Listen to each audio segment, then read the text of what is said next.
Uno Hold on. memento. Uno memento. Hang on.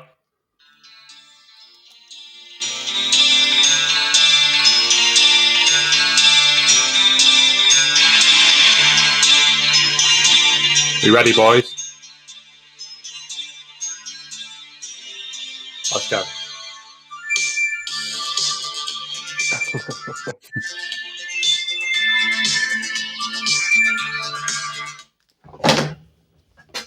Give it to Eddie Cavani. Mate, how good is it? How good is Eddie Cavani?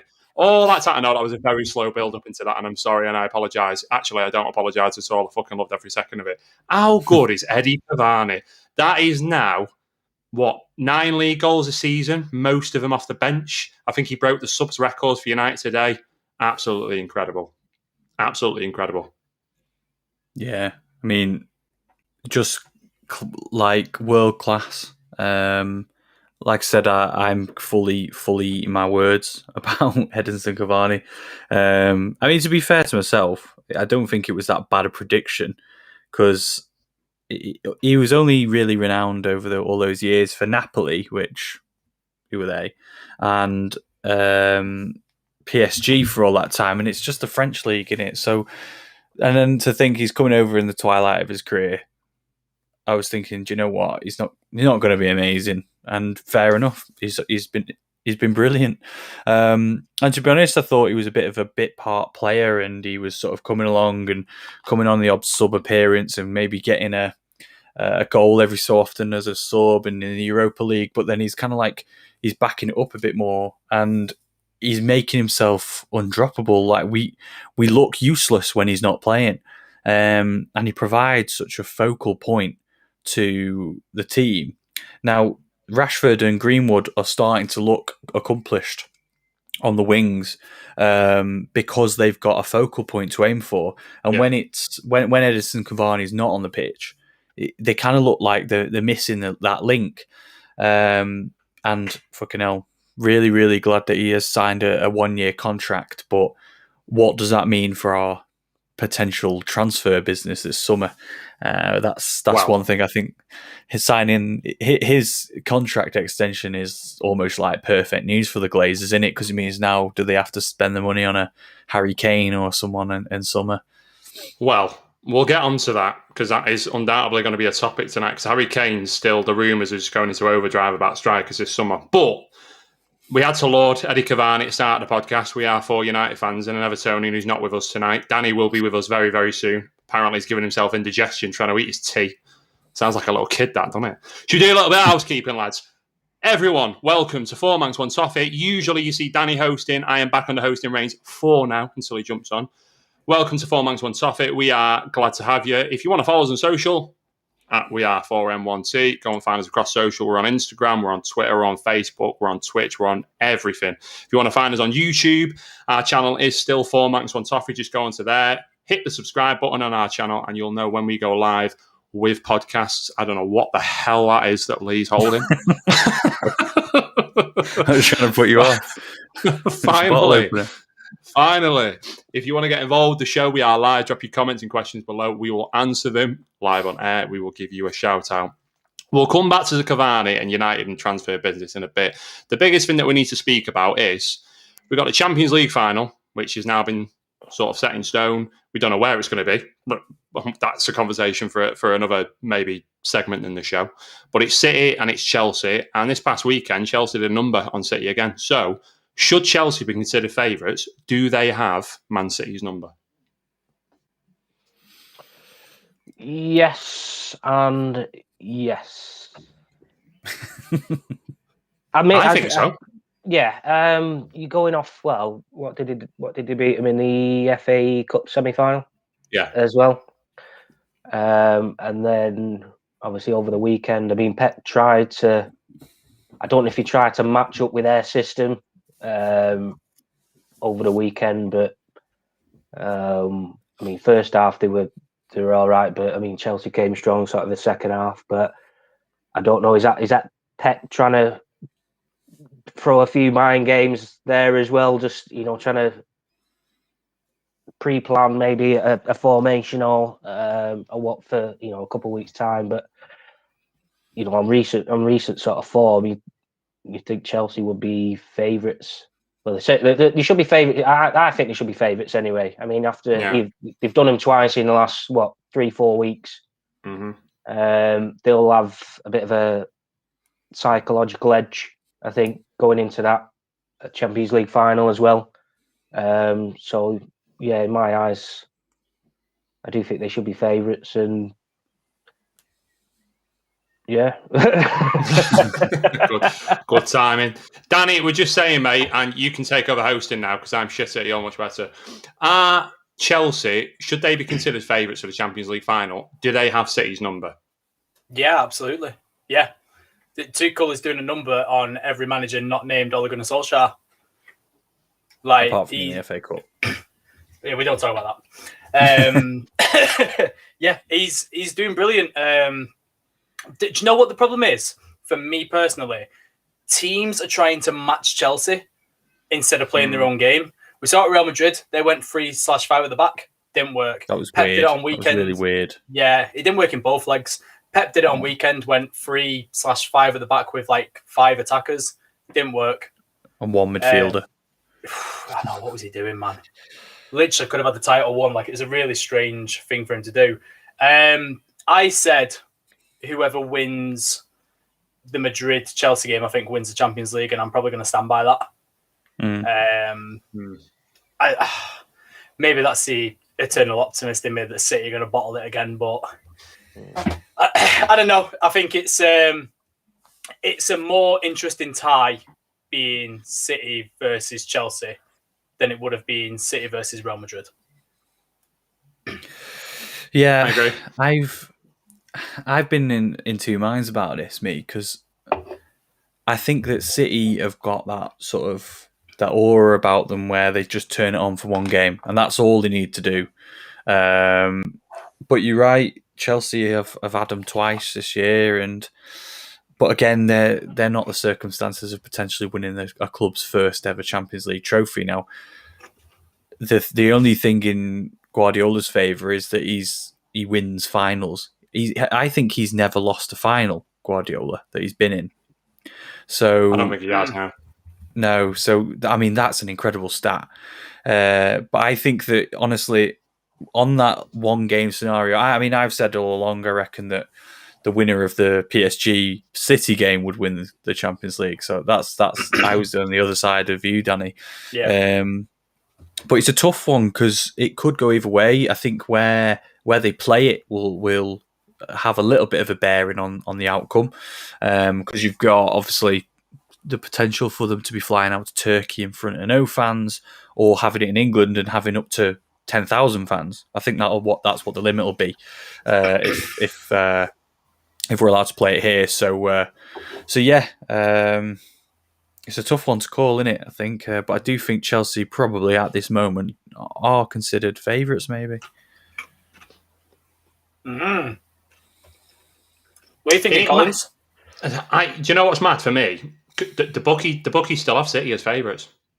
The bookies always have City as favourites. No matter what. Yeah. Always do. Oh, I heard one of them turn around about City today and go, if they play at Wembley Stadium, that's like the Etihad South, isn't it, there that often? I was like, what, for the Carabao Cup?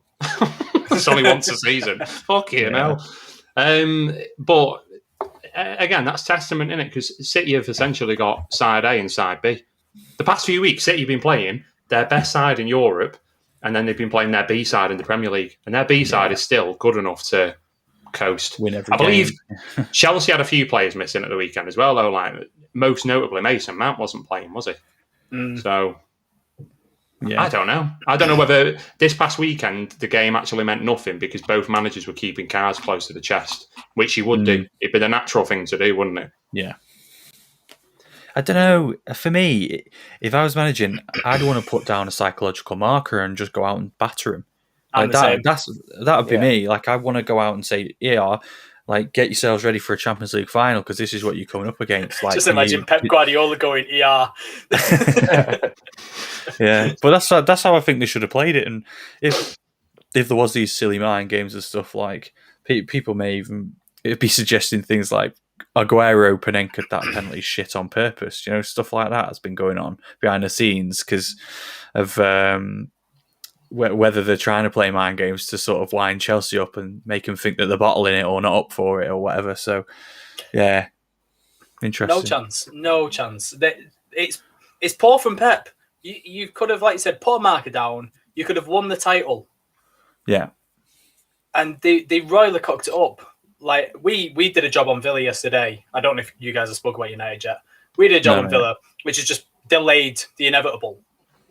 But there's going to be a point where it's going to start creeping into the back of the minds that if City slip up one more time, this title race isn't over yet. Yeah. Well, I heard John Motson on the radio today say that he thinks it's going to go down to the final day. Now, that is wishful thinking, but there are some people that seem to think that Newcastle might get a result. I think they will. Strange things have happened. Stranger things have happened. We've bottled it in this position before. Liverpool, very famously a few years ago. Sorry, I've got something in the back of my bleeding throat. Excuse me. Liverpool have bottled it from a better position before. Like, there has to be some sort of doubt creeping into City's mind if they do not do the job against Newcastle. Like, for me, put your best team out against Chelsea, go and win the title, then you can fuck around and try things. Yeah. Like, who cares? Yeah. That's poor management from me as far as I'm concerned. Yeah. And to think... I can't see it happening, me. I'm not... I can't see it happening. We've got to win every game, haven't we? Yeah. We can't drop any more points. So by the time they play next, it's done. It could be done and dusted anyway. But what though, as well, Leicester and Liverpool. The way the games have fell as well. Like this week, what are the chances? It could have been Brighton and Sheffield United. It just happened to be Leicester and Liverpool 2 days later, and you're just like, and Villa as well. Do you imagine if Villa had Grealish? It would have been impossible. Mm-hmm. No, but what I'm pinning this on Pep. I think 3 weeks before a Champions League final against your finalist opponents, and you've put out a strange team and you've lost 2-1, and it could have been more. It's not. Yeah. It doesn't. If I was a City fan, that wouldn't strike confidence in me at all. Mm. I suppose. I suppose Chelsea haven't. Do you say more to play for? But because they're still fighting for a top four. If they don't win the Champions League, there's a chance that they don't get in the Champions League next season because of how close that top four sort of race is. Yeah. Whereas City, I mean, they're 99% over the line.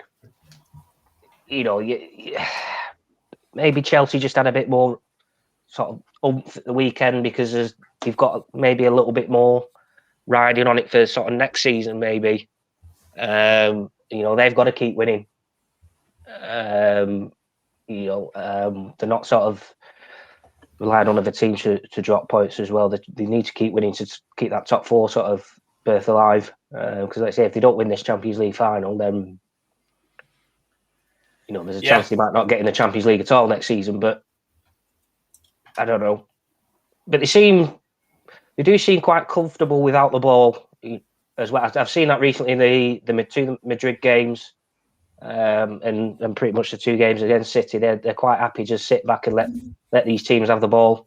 They seem quite comfortable doing that. I'm pretty sure that's how the final will probably pan out. City will have most of the ball again. But they do seem quite comfortable and happy to just let the other team do what they want and sort of work their way into the game sort of later on. You've got the players to stretch. You've got the players to stretch. You've got so much pace and power up front, Chelsea. And Kante's coming into his own again because he's finally been put back into the Kante role, which used to be the Makalele role, but now it's the Kante role because Kante is just the best at it. Tuchel said it in his first press conference, didn't he? He's been dying for years to get Kante at every club he's been at, and now he's got him. He was always going to get the best out of him. He was always getting the best out of Kante. Unreal. If only they had a top-class number 9, like a Olivier Giroud, for example. Because if Giroud's on that pitch against City, Chelsea win 5-1. Say that about every club, though, wouldn't you? again, I don't know if you've mentioned Cavani yet, but I'm sure that's something we'll come on to at some point. I had a bit of a song and a dance about Cavani at the start, mate. You'll see that probably this tomorrow morning and think, what the fuck was he doing? But can't be as much of a song and dance that I was doing at the start of the season, and I will be doing next season because he's signed a new contract and Lee's got to buy a shirt with his name on the back of it. We have 4 league games left, and Cavani needs 6 goals for Lee to get that shirt. And you know what? I wouldn't put it past him. Hasn't he scored 15 goals this season?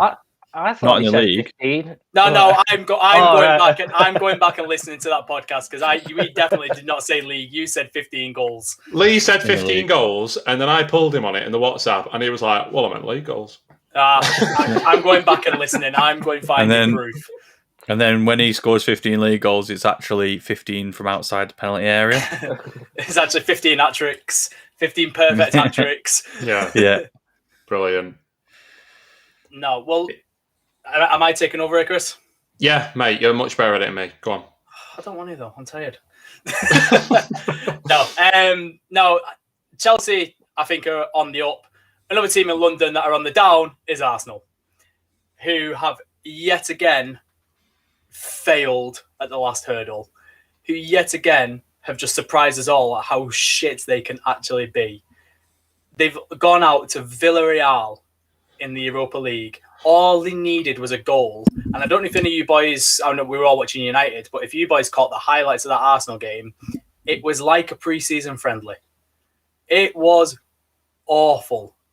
And I'm sorry, and I know we are team manager most of the time on this podcast, it is Arteta's fault. If Arsenal want to go anywhere, to quote the Arsenal fan, he has to go, blood. He has to go, blood. It's just ridiculous that you could throw Arteta into the job at Arsenal with no management experience whatsoever and expect... Arteta is managing to the ability that he has. And that's not to say that Arteta is going to be a bad manager forever. He just doesn't have the experience. And I know this is the argument that people want to, well, Ole Gunnar Solskjaer's not got the experience. He's managed at clubs before. He's cut an apprenticeship at Cardiff. He's cut an apprenticeship at Molde. He's managed football teams before. Arteta is like Lampard. I mean, even Lampard had more experience than Arteta. And you saw how that went to Chelsea. He put Cones out for Pep. That's what Arteta did. Yeah. It's just not good enough. Like, I don't know what Arsenal were thinking, but it probably all boils down to there's a lot of rumblings about Stan Kroenke actually being happy with Arsenal just getting top 10. Because financially, though, for Stan Kroenke, that means, good business. But for the Arsenal fans who are used to seeing, it just puts Wenger's achievement in getting top 4 every season into perspective, doesn't it? I mean, I don't know how he did it. Well, I don't think the league was as good then anyway. There wasn't. No, it probably wasn't. Yeah, I agree with you there, Lee. I think the standards improved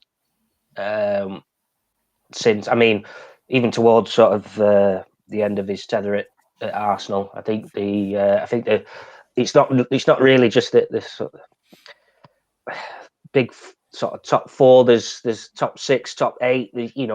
Teams sort of always there or thereabouts now. I mean, you look at the league the last few years. You've got Leicester emerging as being up there season on season. We'll talk about Spurs, but West Ham could be an emergence. You never know. This season and for a couple of seasons. But Wolves were up there for the last 2 seasons. Yeah. The league is a bit more, I think, competitive for those sort of Champions League, European spots. But Arsenal, I think that just sort of sums up their season in general. They've just been poor at home. They don't score enough goals. I mean, look at Aubameyang, probably got about 10 goals all season. Lacazette, I don't think, has chipped in too much either. They've just been poor from basically match day 1. And this is where they've ended up, sort of mid-table team. And do Arsenal fans sort of do they look at that and go, this is kind of going to be where we are for the next couple of seasons? More than a couple. Yeah. You know, it is a big rebuild. This no European football for what was it, 20, 25 years or whatever, 30 years. 1995, I think, was the last time. Either that or 97, one of them. Mm. Yeah, and like I say, the money that they won't get now for just being in Europe as well. Will that have a knock-on effect now with transfers and stuff? Is No wonder Arteta they the wanted right the man? fucking Super League. Yeah. Thing is, though, you say all this, but then they'll beat us in the final. Oh, they're not in it. That was like me a couple of weeks ago with Spurs, where I was like, Spurs can still win the Europa League. They went out to Zagreb, mate, about 4 months ago. What are you on about? The thing is, they've bought poorly. They've made shit signings. Like Partey, what's he done? But Partey's a great player. But not under Arteta, he's not. Not under Arteta, he is not. Yeah, under Arteta, he's not. Kieran Tierney, brilliant. Kieran Tierney, phenomenal left back. Really good. Probably one of the best in the league. Will leave because he's better than Arsenal. Pepe, 72 million. Shite.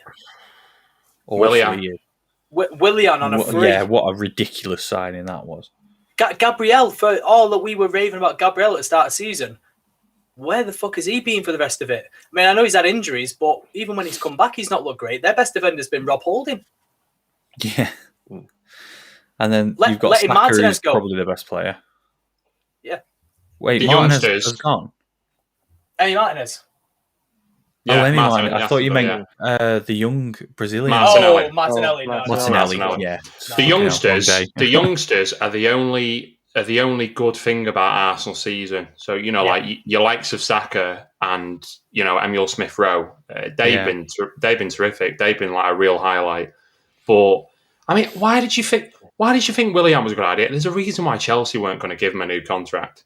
Yeah. What possessed you to do that? It's just a really stupid. Do you remember he was bought? Do you remember the 2 assists or whatever he got against Fulham on the first day of the season? They were like, "Oh, this is going to be a bargain." This.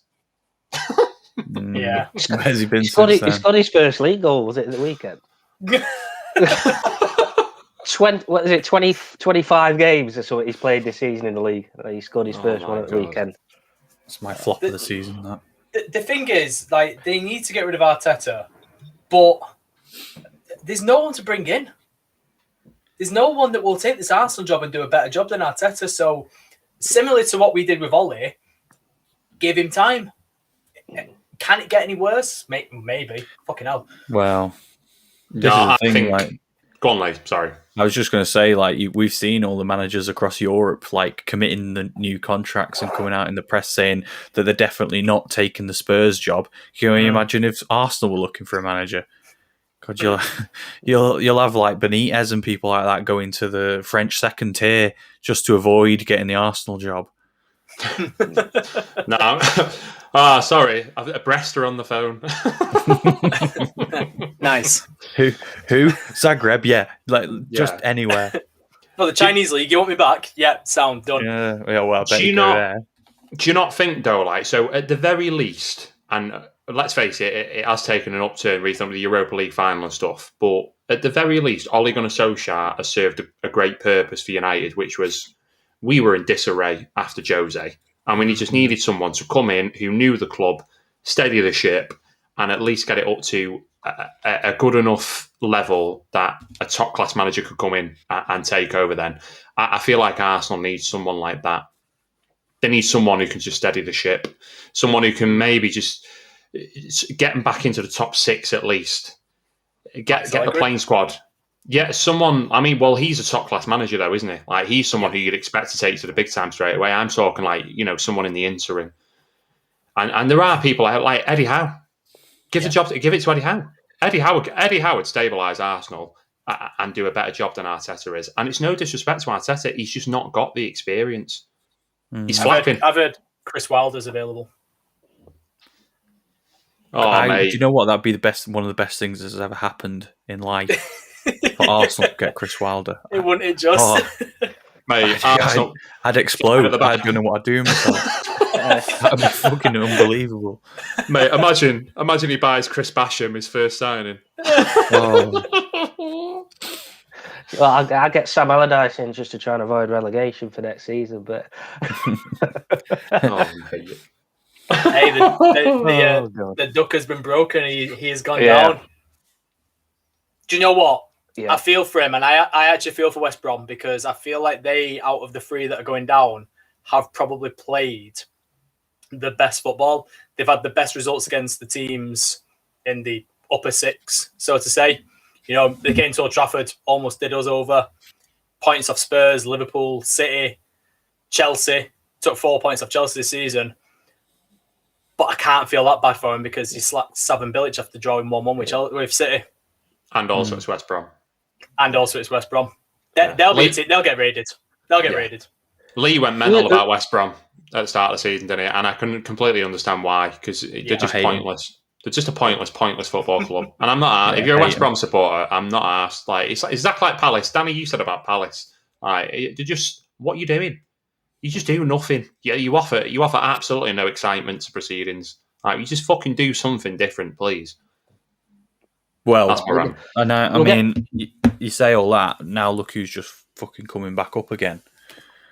Norwich. And look who's coming back up next season. Be West Brom again, lads. West Brom. Exactly. Guaranteed. Yeah. It's mad, isn't it? Because like the championship was absolutely mental this weekend. I know, Dale, you caught a fair bit of it. But like the teams that are coming back up, it does seem to me that the divide between the Premier League and the Championship is growing, because it seems to be that just the same 4 or 5 teams just going down and coming back up. Then an odd one will go down and stay down there for a bit. And I fear for teams like Brentford, if they don't win the playoffs, they're done again. You know, Ivan Toney broke the Championship record this season, 31 goals, insane numbers. Incredible, that. Yeah. If they don't win the playoffs, he's gone. Yeah. Just like they lost Ben Rama. Like, teams that can't come up, they'll lose everything. They've lost a few players recently, haven't they? Is it Ollie Watkins as well? He went to Villa. Yeah. Ben Rama's been on loan at West Ham. I mean, they've hit the crossbar the last 2-3 seasons. They've been in the playoffs, and then they've lost the final, or they fell at the first hurdle in the playoffs. But I'm with you, Danny. I think this season is they need to do it, because I think if they don't, I think that's it. I think they've missed the boat. In my eyes, I think there's only so many times you can be up there in the Championship before you either get promoted, or then that sort of run sort of tails off and you start rebuilding again. I think this one they need to win this playoffs. And like I say, if they don't, then that Ivan Toney he's probably gone. A couple of other players, but it's a tough league anyway. I mean, they've done well to sort of be there or thereabouts the last three seasons or so, but we kind of just need to get over that final hurdle. And like I say, it'll be nice for the Premier League as well to have a sort of different team in there as well. Not a fucking yo-yo club. Yeah. I want Barnsley. Barnsley would be wicked. I'd feel so sorry for them, because they'll just be whipping boys next season. Oh, they'll get 4 points, but it'll be amazing. And one of them will be against us. Yeah, 3 of them will be against us. Yeah, 100%. Do you know what? That being said, though, that being said, we've lost less games. We've lost the least amount of games this year. We've lost 4 games all year, and 3 of them were in the first 6 games. And when I said 3 of them, I held up 4 fingers, but you know what I mean. 3 of them were in the first 6 games. Could you imagine if we had any sort of decent home form? Oh. I just think about like points like the Palace game, first game of the season. Numerous stupid draws. Yeah, Sheffield. We could have won this title. We absolutely could have won this title. But that is all part of the growing process. And like you said, Collins, Ollie has stabilised the ship well and truly. Whether he's the man for the future or not remains to be seen. If he wins the Europa League, going to cut him some major slack. And then hopefully that leads on to a Champions League I'm not expecting us to win it, but I want us to go on a run next year. Like, we have to make quarterfinals at least. Quarters at least. It's embarrassing we got knocked out early this year. But if we can... I think I remember saying at the start of the season, as long as we close the gap on City and we improve from third to second, I'll be well happy with this season. And to say that we've got, 3 match days left and the title still isn't over yet, I can't actually knock Ollie with them stats, least games lost. No. That's insane. We're on a 26 away game unbeaten streak. No, we're not. Europa League. What, in the league? We haven't lost in the league in 26 games away. That's all season. Yeah, it's been a mad away record. It's from back end of last season and then all of this season. We haven't lost away in 26 games. We're only 3 games off Arsenal's record. I'm just hoping that the Europa League final is a catalyst the same way that like Fergie had I'm not even a bit of a tumultuous start. He had a very tumultuous start to his reign at United, and he was on the verge of going, and then he won the cup in '90. Now I'm hoping that was a massive catalyst for everything that came after that. Obviously, the Premier League, Cup Winners' Cup against Barcelona, and then it all just through the 90s and exploded. I'm hoping the Europa League does the same thing. It's just winning a trophy just adds that winner's mentality. It's that we can get our hands on silverware, so what next? It whets the appetite of players. Getting past the semi-final was a big enough one. Yeah. 6-2 in the first leg, though. It didn't exactly cause a mental hurdle this time around, did it? But Ollie needs this now. Ollie needs a trophy. This is what, second, third season? Like, we haven't had a trophy in a while. Yes, all right, it's the Europa League, but it's better than the Carabao Cup. I'd rather us win the Europa League than the Carabao Cup, if I'm being honest. Yeah. I think it's especially the way the Champions League works, where you have all these teams, including us, that drop out into it. It's becoming a stronger and stronger competition every single year. I don't think that should happen still. I think if you're out of the Champions League, you're out. Like, it's bollocks. Yeah. It's ridiculous. It's like... Yeah. I saw a really good comparison the other day. I think I saw it the other day. Like, if you reset the league and took out like certain teams, like it's taking the middle 6 teams out of the Premier League, putting them into the Championship. That was it. Halfway through the season, and setting everyone at 0. Yeah, that's essentially what happens. It's ridiculous. It is. It's bollocks. Like, it shouldn't happen. But you know what? It has happened, and we've taken full advantage of it. We've been exceptional in this tournament. Yeah. Unconvincing at times, but we've destroyed everyone that was come in front of us. Which, testament to Ollie, because it's been hard. Thursday, Sunday. These next 7 days are a bit ridiculous with Tuesday, Thursday, Sunday, Tuesday, whatever it is. Like, honestly, insane. Well, to be honest with you, the only people that can be blamed for that are the idiots that decided to storm the pitch at Old Trafford last week. Because if they didn't do that, we would have played Liverpool and we wouldn't have had to play on this Thursday. So yeah, true. I don't blame Ollie for that one. I don't even blame the fixtures for that one, because it's not. It's our own fault. The game has to be played somewhere. Yeah, like people don't understand that the Euros are literally in a month. Like, the games have to be put in. We've got to play them eventually. Yeah. What were they thinking? Fuck the Glazers. That's what they weren't thinking. Yeah, obviously they weren't thinking. That's the problem. Anyway, we're not getting back into that again. No, because there's things coming out today that Juventus are going to get kicked out of Serie A because they're still part of the Super League. Yeah, glad. Yeah. And Barcelona. Barcelona and Real Madrid, who between them managed to fuck up the La Liga title race. Oh, mate, I don't even like Spanish football, and what is happening over there at the moment is incredible. All Real Madrid had to do was win. All they had to do was win. They have one job. They just couldn't fucking do it. Honestly, that Real Madrid-Sevilla game last night was insane. I don't know if you guys... now, then? I'll let it still. They're 2 points clear with 3 games to go. Yeah, they have to be. And all 3 teams have got easy run-ins. Like, the hardest game out of all 3 teams is Atleti versus Sociedad, which they should win that. Yeah, but you say easy teams. The league wouldn't be in this position with 3 games to go if they were winning their easy games. So that is very true. I know Atletico looked dead and buried a few weeks ago.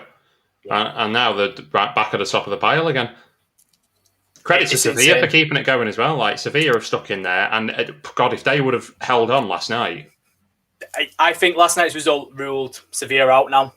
They're too far gone now. They're 5 points or 6 points behind Atleti.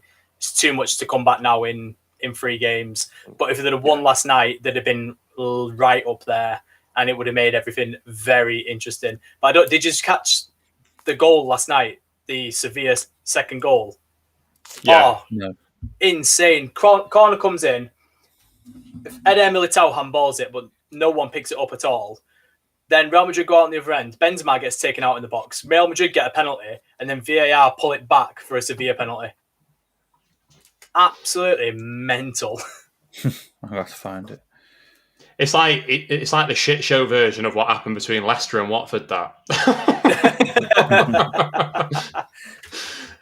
honestly, he even looked like him. Benzema even looked like Anthony Knockout. He was like, "What the fuck? I shouldn't have contested it." He just couldn't understand what was going on, and like you saw him having like a conversation with Fernando because he was pointing at his penalty, and Fernando was like checking Van Ball, and he went, "Oh fuck!" And you know what? Who took the penalty for Sevilla? Ivan. I bet he loved every fucking second of that. Yeah, absolutely. I bet he loved it. I bet he absolutely fucking loved it. And you know what? He looked like the coolest guy on the fucking pitch last night when he was taking that penalty. Yeah, that's Unlike what years of Barcelona does. So you're just calm and composed. I agree with Lee though. I do think there's another twist in the tail somewhere. I think there has to be. It can't just be as straightforward as all of them win all 3 games down. Atletico win the league. Mm-hmm. Mm. Yeah, I think Atletico are going to win it. I think as well. I think Barcelona have look at the goal difference. I think they've got about 8 or 9 up on Atletico Madrid, and about 10 on Real Madrid as well. So if it comes down to that, Real Madrid have got the better head-to-head, though, haven't they? It's head-to-head in La Liga, isn't it? Yeah, it's is it? All right. Yeah, it's head-to-head in right. La Liga. Well, just ignore the fucking whatever I've just said then. Well, no, because if head-to-head doesn't fucking decide it, then it goes to goal difference, doesn't it? No, it goes to goals scored. Oh, well, did you... Barcelona. Where's goal difference then? Do we even need goal difference in La Liga? Just fuck it off. I've just had a text then off one of my friends. No team in England are currently enjoying a longer unbeaten run than Stockport County. Stockport County and Man United are on 14-game unbeaten runs. Wow. Up the fucking Hatters. That's a good start. And it just, I think the title's going to Atletico, and I think they deserve it more than anyone. They've been unreal this season. They are always the third favourite every single year. So to overcome that, Simeone's done an unreal job. Signing Luis Suarez was an absolute fucking masterstroke. Oh, yeah. 100%. How many goals has he scored this season? 18, 19-ish. I don't know off the top of my head, but... Which for a 34-year-old now? Is he 34, Suarez? Yeah, I mean, that's a pretty good goal return, that. That is a pretty good goal return, that. 19 goals is on. 19 goals. Messi's leading the charts with 28. Of course he is. Of course he is, yeah. Benzema on 21 and Jared Moreno on 21 as well, which Villarreal just gone unnoticed, but that's a great return. But the madder one for me is the French league. Yeah. Collins, you must be fucking lapping this up the amount that we were sucking off Pochettino, and he's about to lose the fucking French league title. But he won the French Charity Shield, so it's not all bad. Do you reckon they'll sack him if he doesn't win the league? If he doesn't get Champions League, I think they will, because they're at risk of not getting Champions League. No, they're getting Champions League. Yeah, I wouldn't be sure, mate. Have you seen the league on table? I am looking at it Let's have a now. look. They are 2 points ahead of Monaco with 2 games to go. Is it top 2 in France? Top 3, I think. But the top 2 get automatic, and then third goes into the qualifier. Yeah. But Lyon are only 3 points behind, so that's one result. I mean, PSG's fixtures, they've got Montpellier away, which isn't an easy game. They've got Reims at home, and then of all teams away, imagine if they fucked it up to Brest. It could happen. It could. And I imagine the egg on Poch's face. Isn't one of them games a cup game? Is it a cup game? Is it? Yeah. Oh, so they play 36. Sorry, yeah, no, it's Montpellier's French Cup. I apologise. Yeah. So they got Reims at home and they got Brest away. But every game for PSG this season seems to have just been. They seem to make it harder. And even they played it like they've just had another man sent off again. The last game. I know. The ill discipline is just. Lee, you're probably the biggest hater of them. I do. I really, really do hate them. I just think. They're such an example of a team of individuals, and then when it doesn't go their way, like sore losers as well. Like if they would be under the fucking dictionary definition of sore losers, PSG would like there'd be a big picture of fucking Di Maria's face crying. But it really, really winds me up because it's like the opposite of sportsmanship. They're just so petulant and like throw the toys out of the pram whenever things aren't going right for them. And I hope they get banned and all sorts. FFP, someone's got to do them somewhere. Can't stand them. It'd just be a massive fall from grace for them to do Champions League final, then Champions League semi-finals, and then if they mess up one more time, like to just drop 2 points against it, you just draw one of those games. I genuinely do think that's them in the Europa League because I don't think the other teams around them are going to fuck up. It could potentially be. It could potentially. It would be. You know, it would be. I think I'd love it. Everyone would love it. Neymar's just signed this massive multi-million-pound deal, earning like what, 20 grand a week, I think. Yeah, like 20 grand a day or something. Yeah. It's 30 million a year after tax. Mate. Yeah, ridiculous. His salary now is unreal. So we'll have had to be paying him 60 million a year probably to get that after tax. Yeah, and he'll be in the Europa League with Cristiano Ronaldo. Yeah, but no, he wouldn't, because can you imagine the fire sale that would happen at PSG if they dropped down into the Europa League? No, they wouldn't. They wouldn't because their owners are absolutely minted. They don't need football. You're telling me that won't be like DFS on an Easter Monday, mate? The amount of players that want to leave, they all want to be in the Champions League, don't they? No, as a player, you want to be. They all want 300 grand a week, and that's why they play for PSG. That's why they went there in the first place. Yeah. I don't know, like for Neymar, and I'll tell you what, for Mbappe, he'd go. Mbappe, I think Mbappe's going regardless. I think Mbappe's done regardless, mate. Really? But where does he go? Is he out of contract? No, but every single interview, all he's saying is, the future might not be here, Like, I'm happy now, but who knows what the future holds. He's 100% going to Real Madrid. I called this last season when they spent no pennies. Yeah. I'm almost certain it's happening. He's going to Real Madrid this summer. But it's right. Let's play devil's advocate. Why would he go to Real Madrid now? Why would you not go to Real Madrid now? Go and be the star. Yeah, I know, but look at the team. Like Real Madrid at the moment are a dead thing. They just don't have the players. They've been saving all season for this summer. Ramos is going. Varane is going. They're probably going to get rid of Hazard. They'll free up those books, won't they? Yeah, there is going to be some mad incomings at Real Madrid this season, and I think it's headlined by Mbappe. Yeah, because if he doesn't go to Real Madrid now, Real Madrid aren't getting him. It's as simple as that. He'll end up either staying at PSG or, God forbid, the Scousers are listening.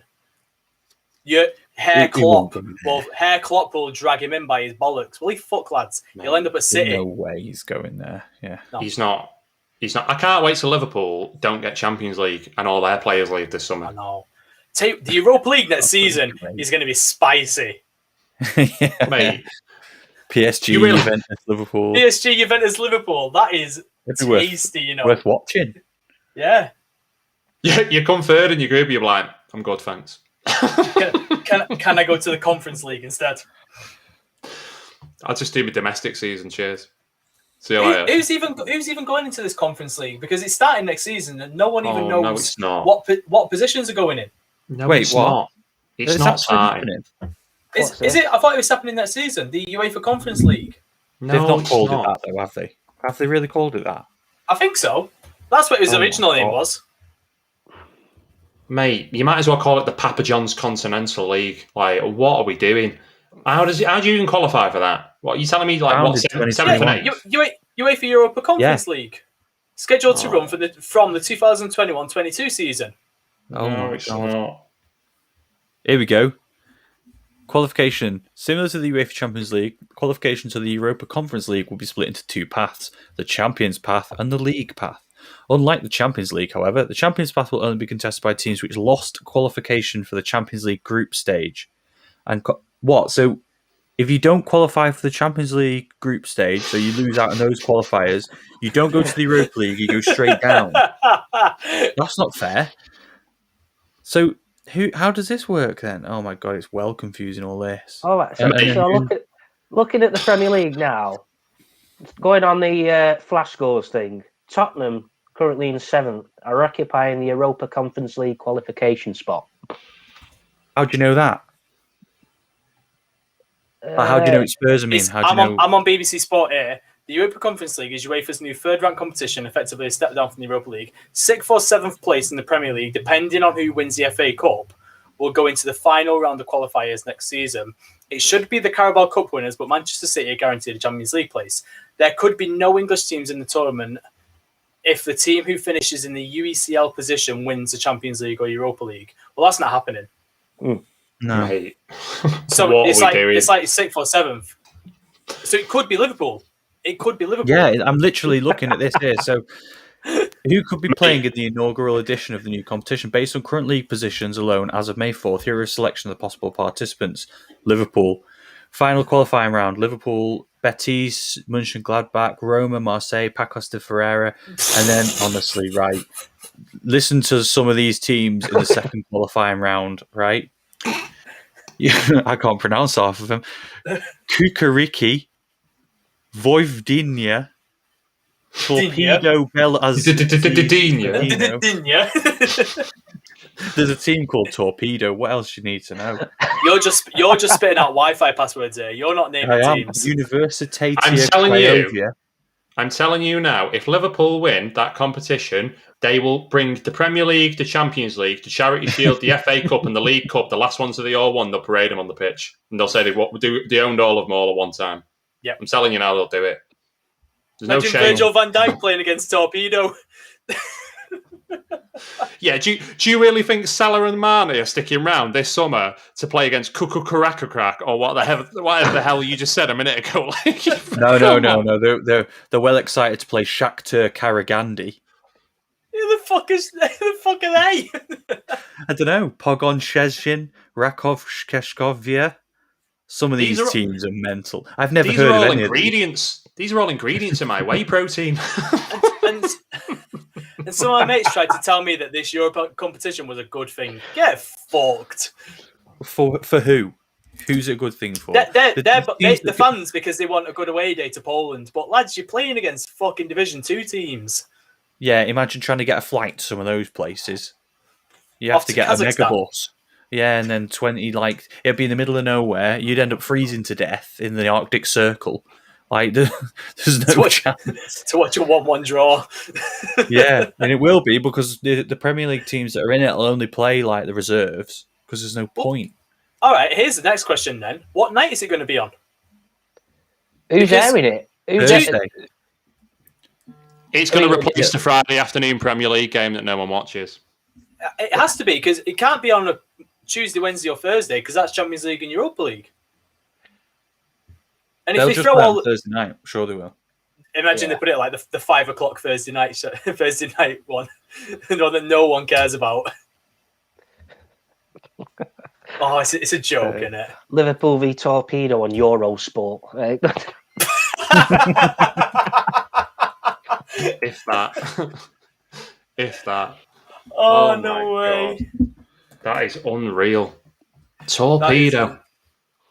That is fucking Torpedo. Oh, that deserves something there, lads. Oh, Jesus Christ. Yeah, it deserves a Dickhead of the Week nomination. That's what it deserves. You know what? Under 18s, yeah, we're furloughing you. No, it's just not something you do. No. Not that week. Here we go. Oh, Dickhead of the Week. Dickhead of the Week. Was that recorded live there? Because you were fucking lagging all over the place. God knows, but I think we're all unanimously decided as UEFA that's dickhead of the week. Yeah. God, where'd you begin?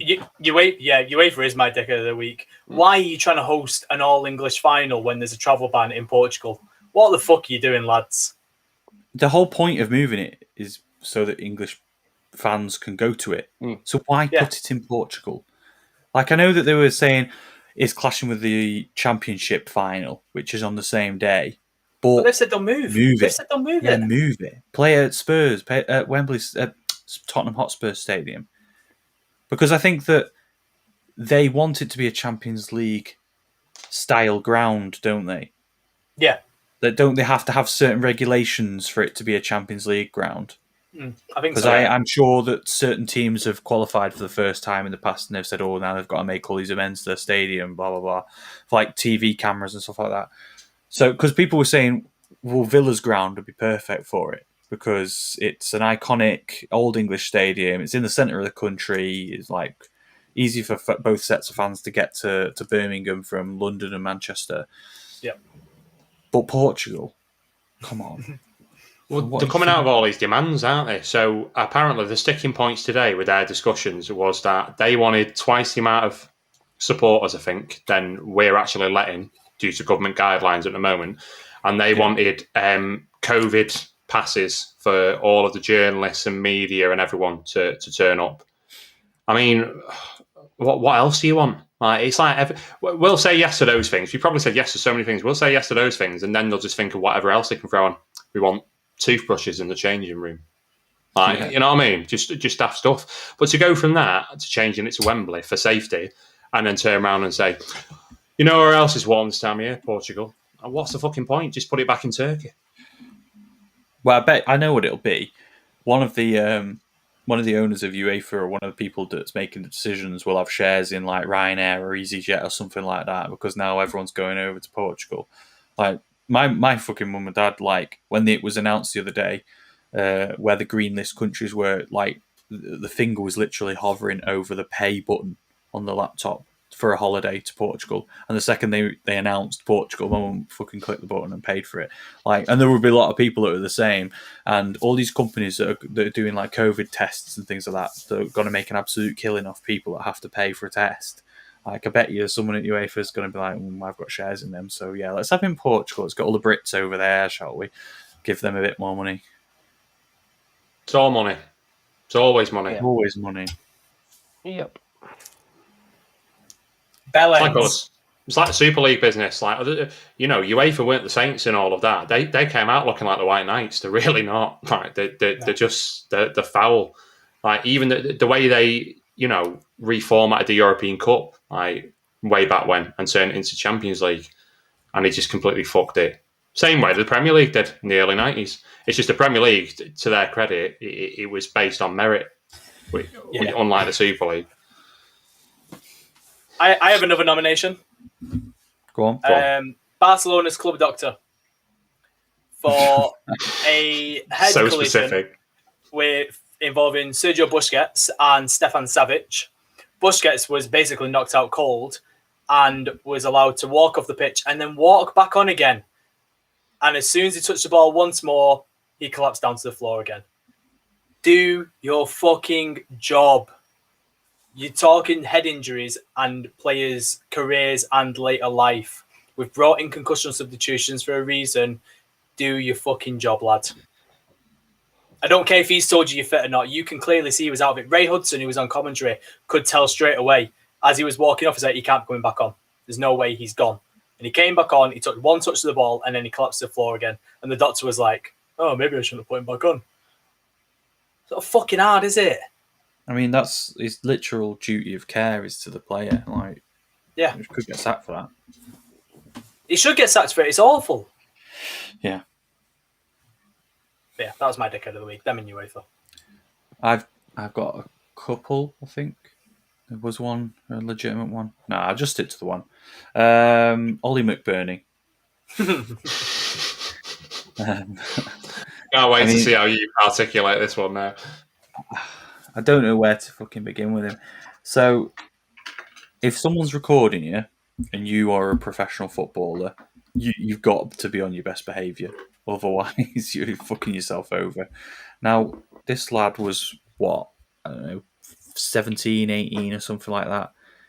And he decides that to stamp on his phone, which didn't do anything by the looks of it, because he didn't stop the recording, and then start trying to smack this lad. And now he's under investigation by Sheffield. Is he still at Sheffield? I don't know, wherever the fuck he is. I don't care. He's shit anyway. And that could be the end of his career, just because he wanted to be an hard man in the street to some kids. Just a fucking. He's renowned for it though, isn't he? He's always been a bit of an idiot. And now, now he might have his career cut short. Good. There'll be a dickhead. Unlucky. You got anything, Dale? No, mine was just the UEFA, to be honest. I've got one, but he's not going to win. But I'm gonna say it anyway. Derby County. Oh. You're in a relegation battle with Wycombe Wanderers, Rotherham, and Sheffield Wednesday on a points deduction. Yeah. Firstly, you don't even avoid relegation by your own hand. You draw against Sheffield Wednesday, and then you need Cardiff to do you a favour in the last minutes against Rotherham, and then you go and celebrate, with the fans. Don't get me wrong, I get the relief. I'm going to need you to tone it down slightly, yeah? Because 2 seasons ago, you were in the playoffs for the Premier League, and now you're avoiding relegation to League One. I'm going to need you to just turn the dial down from the 11 that you're displaying at the moment to like a solid 4. Go home, be happy, have a drink on the quiet at home. Don't be celebrating like that. It's embarrassing. Yeah. Dickheads of the week. And to be honest with you, they could still go down. Yeah. FFP has found them guilty, I think, haven't they? And if they do a points deduction, Wycombe stay up and they go down. Imagine. Yeah. Sorry, Wayne, but I didn't know that. He'll be all right. When did that come out? Today. Oh shit! So they could be fucked either way. Wow. Would they not just start next season on a minus points like Sheffield? No, I think Wednesday it applies to this season. I'm sure I've read that it applies this season. So the celebrate, because the point was the celebrations were possibly premature, because they now could actually still go down if there is a decision to be made about points deductions. Oh, no way. Unlucky. Yeah. Honestly, it's like every club in the English league system has a fucking points deduction. Yeah. They're normal now. It's like a reoccurring theme, isn't it? It's, there's, at some point during the season, there's a team from Championship, League One, League Two, whatever, French league. There's always some team under some sort of investigation for financial fair play, this, that, and the other. But again, does it come down to like fit and proper tests for the owners and stuff, and more sort of more rules, regulations into how our clubs sort of run and owned and stuff? But that's something for another day, that, I think. Yeah. It's a bizarre punishment, I think. Like, you're a club struggling with money, so what we're going to do is we're going to deduct your points so that you probably get relegated, where you're going to struggle even more for money. That'd be like me turning around to Lee and saying, "Oh, lad, you've been in your overdraft for a bit longer than I want, so what I'm going to do is I'm going to take your laptop away from you so you can't do your job." Like, what are we doing? But saying that, Bolton got promoted again. After the season they had last year, they started off at like minus 20 odd points. Yeah. They've managed to do it on the last day of the season. Buzzing. So getting back into League One, so they've sort of turned it around, and good on them. Hopefully they can have a decent season next season as well. Absolutely. Hyde Juniors and my former teammate, legend Anthony Sarcevic, captain of Bolton, scoring one of the winners. Fair play to him. Good lad. Absolutely. Who's your winner, Dale? UEFA for me. Just everyone's kind of agreed on that one. Like I say, it just mind boggles why they're not hosting it here. is. I couldn't even think it's money. It's got to be money. Yeah. But yeah, just play it in England. Just play it at Wembley. It's the logical. It just makes the most sense. Do you know what? Even if you don't want to play it at Wembley, there's so many stadiums that could play it in the UK. Yeah. How many times have we said that we're ready for a European Championships or World Cup, for example? Yeah, we could just do it at the Spurs Stadium. All right, you don't want everyone in London. Fine. Play at Old Trafford, Villa Park, St James's. Go over to fucking Wales. Yeah, like, Cardiff, there's so Millennium. many. There's so many Aviva stadiums. in Ireland. Even West Ham's the Olympic Stadium. Yeah, that's if you push for space, space, occasions like that. Yeah, if you push for space, play at Twickenham. Yeah, the stadium's all over the place. And if it's like limited fans that are allowed, and you want to get a decent atmosphere, put it in a small stadium like Anfield. Right, I think we end on that one. What a line to end the podcast. Oh, God, I'm out. Right, lads, it has been an absolute pleasure. If you have been here for 1 minute or 1 hour, it's very much appreciated. We've done a relatively short one tonight, but I feel like we've shot the shit well, boys. And they're going to be shorter from now on because we've got some exciting changes coming next week, which we will tell everyone about on Monday. Oh, yeah. Oh, shit. Oh, shit, indeed. Does anyone have any final parting words before we shut this whole thing down? Good to be back. Cheers for having me, lads. I hate West Brom. And Anfield is tiny. Anfield is absolutely tiny. Follow us on all our socials at WeAre4M1T. Find us on Spotify, 4M1T. Share us with your friends. YouTube, we are 4 Manx 1 Toffee. Still subscribe, share about. Find Chris on the Mad Sports Network along with Devo and Gav Mack for some good shit. Talking all things combat sports, aren't you, mate?